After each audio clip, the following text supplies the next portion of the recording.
Hi everyone, welcome to my video channel. This time I would like to deliver a presentation that I had presented before at Kulita 15 at Atmajaya Catholic University, Jakarta. The topic of my presentation this time is Between Lerek and Solor of the Lamaholot, a dialectal comparison. The linguistic area of the things that I'm talking about is located in East Nusa Tenggara province, especially in two regencies. The first one is Solor dialect that is spoken on Solor Island, and Lerek dialect that is spoken on Lembata Island. Before I talk particularly about Lerek and Solor, let me tell you about Lamaholot in general. Lamaholot can be understood as a chain of dialect that function as a lingua franca for several unrelated varieties around Solor Archipelago. According to Keraf, Lamaholot has 33 dialects, which ranges from Lowotobi and Pukaunu dialects in the westernmost part to Lowo Eleng and Lamatuka dialects in the easternmost borders. This is the map of Lembata Island, and you can see that Lerek locations has been circled with black ink. It is located in the central part of Lembata. Lerek or Painara, the other name or the variant name of Lerek is Painara, but some other linguists also label Lerek as Central Lembata language or Central Lembata dialect. Lerek or Painara is also a Lamaholot dialect that is spoken in the central part of Lembata Island. According to Koban Uer, this dialect or this language should be named as Lerek after its village name. Lerek is lexically mean flat land. There are just below 2,000 speakers of Lerek. Administratively, Lerek belongs to Atadei sub-district. It is the second largest village after Kalikasa in the Atadei sub-district. It takes about 45 minutes to go from Kalikasa to Lerek by motorcycle, while if we go from Lowoleba to Lerek, it takes around more than 2 hours. Ethnically, Lerek is once again located in the map of Painara, where there are also other 6 existing administrative villages. They are Atawolo, administratively called Lusilame, Watuawer, or it is called Atakore, Dulir, Atalojo, or it is called Nuba Atalojo, Waiwajak, or it is called Nuba Heraka, and Paulolo, or it is called Lebaata. Koban-Uer claimed that the 6 above-mentioned villages speak sub-dialects of Painara, which in my observation there are a number of internal variations of those varieties compared to Lerek. This is Solor, the map of Solor Island. Solor Island is about 226.39 kilometers squares. The populations of Solor is around 20,000, which spread in 33 different villages. This island is historically known when Portuguese sailors arrive in and build their fortress named Port Henricus. This fort is undeniably a remain evidence on the western presence on Solor Island left by the Portuguese priests and sailors.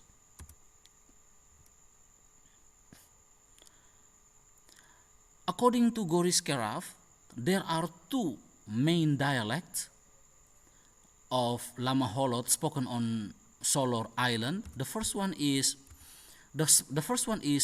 Lamakera dialect and Solor dialects. Solor dialects, according to Keraf, consist of two accents. The first accent is West accent, that is spoken in the western part of the island, and East accent spoken on the eastern part of the island, while the other dialect is called Lamakera dialect, spoken on the eastern part or in the eastern tip of Solor Island. About 38 years later, Joseph Kroon, in his dissertations or PhD thesis, claimed that basically Solor dialect doesn't only consist of two accents, but it can be classified, or it can be consist of four possible accent cluster. The first accent cluster is called, or the first dialect is called Lamakera, while the other dialect, Solor dialect, consists of Tanalain Kalelu accent cluster, Pamakayo Rita Abang accent cluster, Karawatung Kalike accent cluster, and Wulublolong Lewograran accent cluster. This is a descriptive qualitative research with a combination of recording, elicitations, and literature study techniques. The data was collected through a 4-day trip to Lerek village, in which the speaker collected 200 words of Lerek in Swedish versions, and he recorded 2 folk tales from a 40-year-old speaker. The recording files were then transcribed using Elan, while the data from Joseph Kroon's dissertations is taken from his dissertations entitled Grammar of Solor, Lamaholot, a language of Flores, Eastern Indonesia. Then the data was analyzed by comparing the 200 words of Lerek and Solor to get cognates, identical words, and less similar words. Then they were compared, and then the speakers compared the structures of Lerek and Solor sentences to see the similarities and the difference of the sentence structure. Then, by using the online language website entitled Austronesian Comparative Dictionary, the speakers compare the current vocabulary of both Lerek and Solor with the protoforms of Central Malayo-Polynesians. The speakers also use the descriptions of Klamer and Doyle to enlighten the writer or the speakers to see the linguistic situations better. In the process of analyzing the data, the speakers assess the 200 Swedish list of both dialects by using lexicostatistic test, and the result is, of the 200 words, there are 104 words are not similar, while the other 96 words are similar. The percentage of lexical similarity is 48%. If you look at the map or the figures on the slide, it is clear that with 48% lexical similarity between them, Lerek dialect considers Solor dialect as a different language, and so can Solor consider Lerek dialect as a distinct language. However, it is quite hard to change the linguistic identity in Lerek, as the speakers of Lerek clearly identify themselves as Lamaholot speakers. They mention many times that they are also Lamaholot people, as in the past they belong to one of Paji territories. This is the table of sound correspondence between Lerek and Solor. If you look at the table, you can see that the palatal sounds ja is compared to the trill sounds r. While at the same time, I also presented here the Proto-Lamaholot forms and the Proto-Austronesian forms of the same words. And what the data say to us? First, Lerek phoneme ja is closer to Proto-Lamaholot than Solor phoneme r. Consequently, it can be said that the split between Lerek and some Lamaholot varieties, including Solor, had existed long before Solor split itself from the other Lamaholot dialects, which are now located on Adonara and eastern parts of Flores.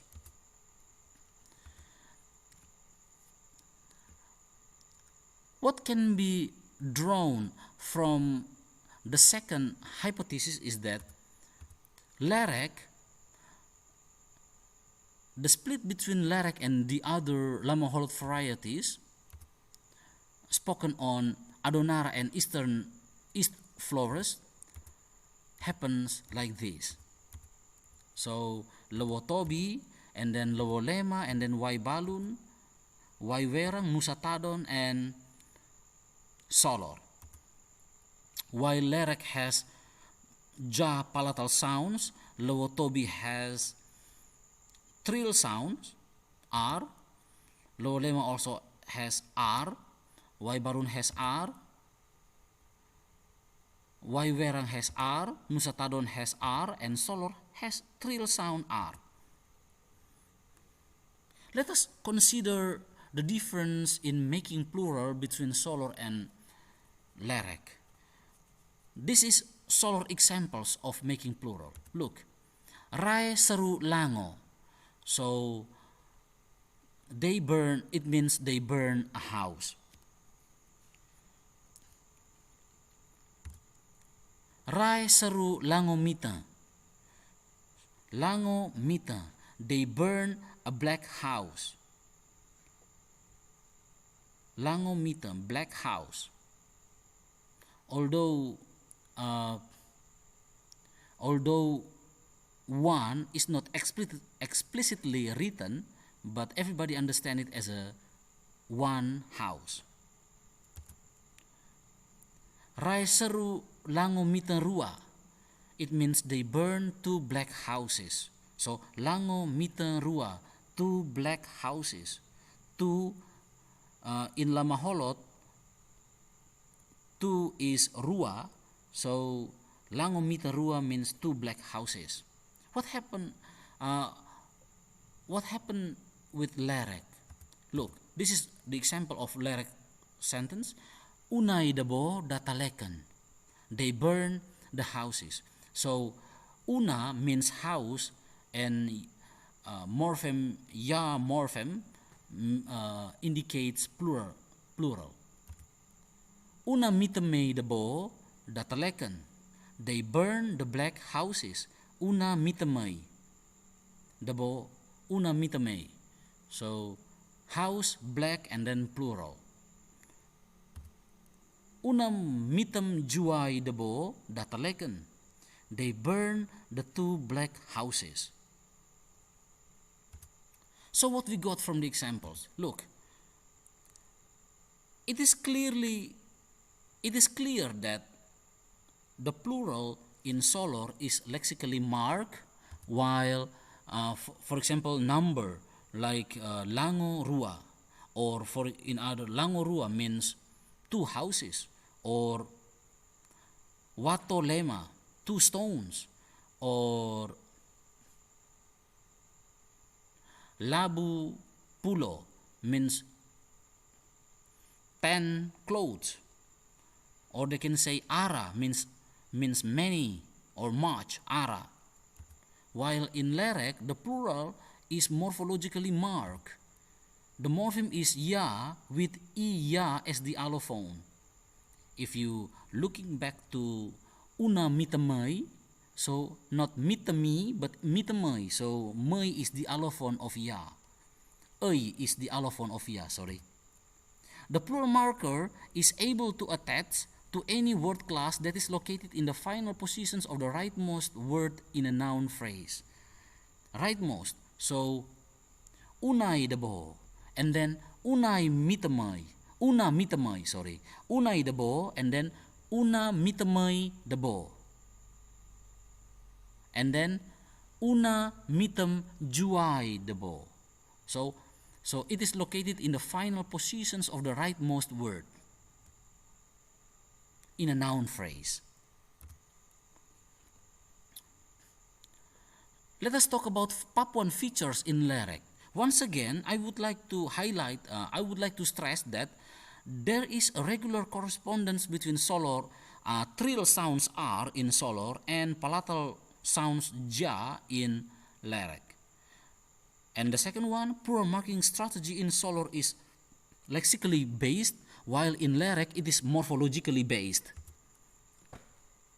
So the typological characteristics of plural marking system in Lerek and Solor can be explained that Solor is lexically marked, and that is the way Austronesian languages shows plural marking, or the way Austronesian languages make plural, while in Lerek it is morphologically marked, and that is the way Papuan languages or non-Austronesians or trans-New Guinean languages shows plural marker or plural marking.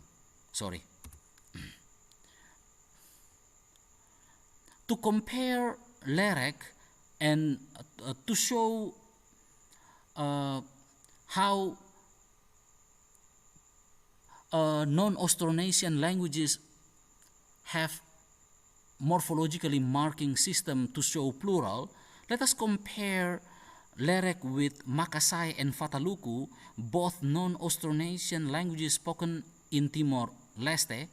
So in Makasay, the plural is marked by la suffix, while in Fataluku, the plural is marked by ere suffix.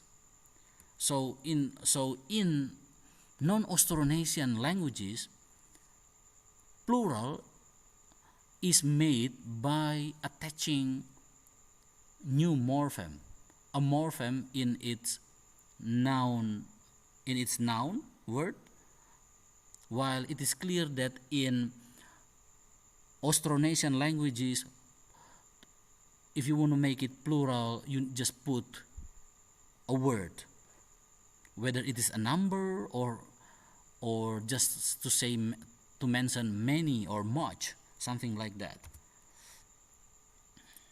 This idea brings us to the idea of contact-induced grammaticalization provided by Marian Klamer. In the context of Solor and Alor archipelago, it is mentioned that in the past there are two waves of migrations of people from Alor archipelago to Solor archipelago areas, in which according to Nick Evans, it is called Papuanizations of Austronesians area. According to Marian Klamer, this is the first stage before there is another way back. There is another wave from Solor archipelago to Alor archipelago. So,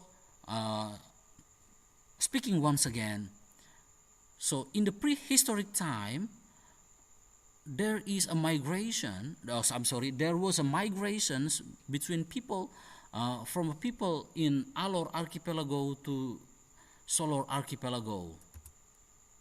These migrations was a sort of Papuanizations of Proto-Lamaholot, as since that time the Lamaholot may have acquired many non-Austronesian features which can be easily identified from the modern Lamaholot. If ya suffix is considered as a part of Proto-Lamaholot, then it can be assumed that this feature is a piece of evidence in which Papuan characteristics may have survived in the current linguistic situations in one of the Lamaholot dialects on Lembata Island, that is Lerek. To conclude, it can be said that lexically, Lerek should be considered as a distinct language with Solor.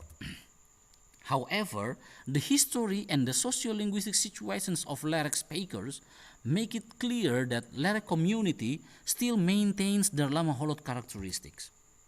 For these circumstances, what is found in Lerek draws a history of how such an Austronesian variety like Lerek can possess such Papuan feature, that is ya suffix.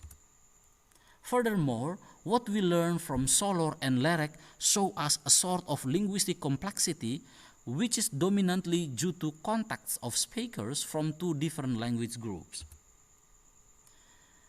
Thank you so much for watching this video. If you are interested to this video, please don't forget to like, comment, and subscribe to this video channel. Who knows, you can support me and watch any coming similar contents. Thank you so much. See you next time.